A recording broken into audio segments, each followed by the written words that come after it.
Hello everybody. Today and Thursday, you guys are going to work on dividing 3-digit by 2-digit numbers. So once again, same process that we've been doing. It's just going to be a little bit longer.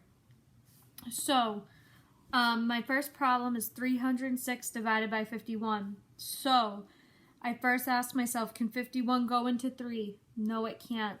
I asked myself, can 51 go into 30? Nope. Can 51 go into 306? Yes, it can, but it's a little tricky to think about how many times it can go into 306 off the top of our heads. So I'm going to underline my 5 and ask, can 5 go into 3? Nope. Can 5 go into 30? Yes. So I'm going to think, how many times can 5 go into 30? 5 can go into 36 times. So what I'm going to do, and I'm going to do it over here at the bottom and I'll erase it in a second, is I'm going to do 51 times 6.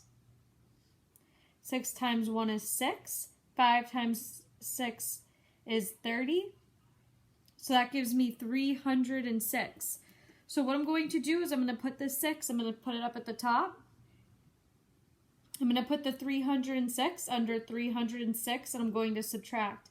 Just give me one moment to erase my multiplication problem that I just did. 306 minus 306 is 0. So I asked myself, can 51 go into 0? Nope. Is there anything else to bring down? No. So it's just 6. Okay? I'm going to do another problem. I am going to do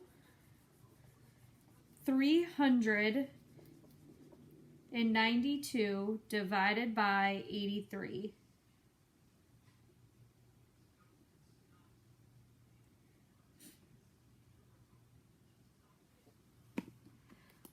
Okay, so the first question, once again, I'm going to go through the same process. I'm going to ask myself, can 83 go into 3? No. Can 83 go into 39? No. Can 83 go into 392? Yes, it can. Once again, I'm going to underline my 8. I'm going to ask myself, can 8 go into 3? Nope.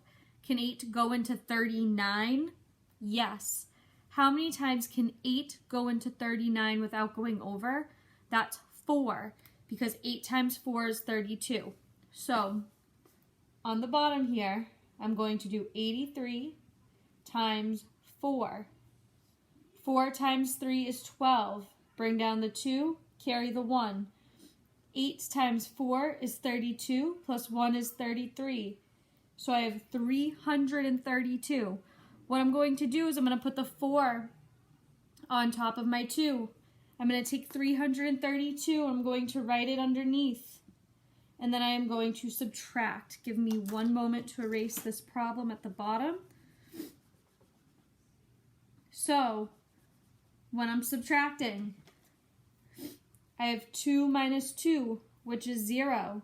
9 minus 3, which is 6. 3 minus 3, which is 0. So that leaves me with 60. I'll ask myself, can 83 go into 60?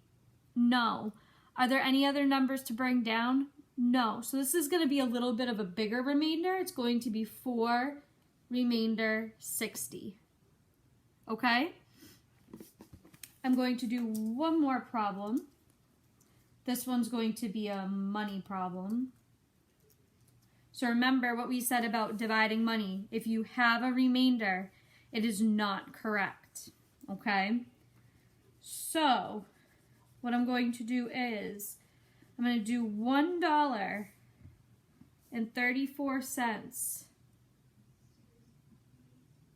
divided by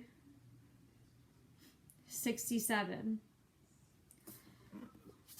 So one of the first things we do when dividing money is we bring the dollar sign and the decimal up. So I'm going to put the dollar sign, I'm going to bring up that decimal. So the first question I ask myself is, can 67 go into a dollar?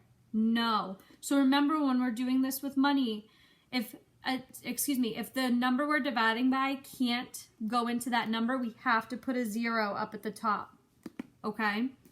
So now I'll ask, can 67 go into 13? No. So once again, I need to put that 0 up at the top. Now I'll ask, can 67 go into 134? Yes. So I'll underline my 6. And I'll ask myself, can 6 go into 1?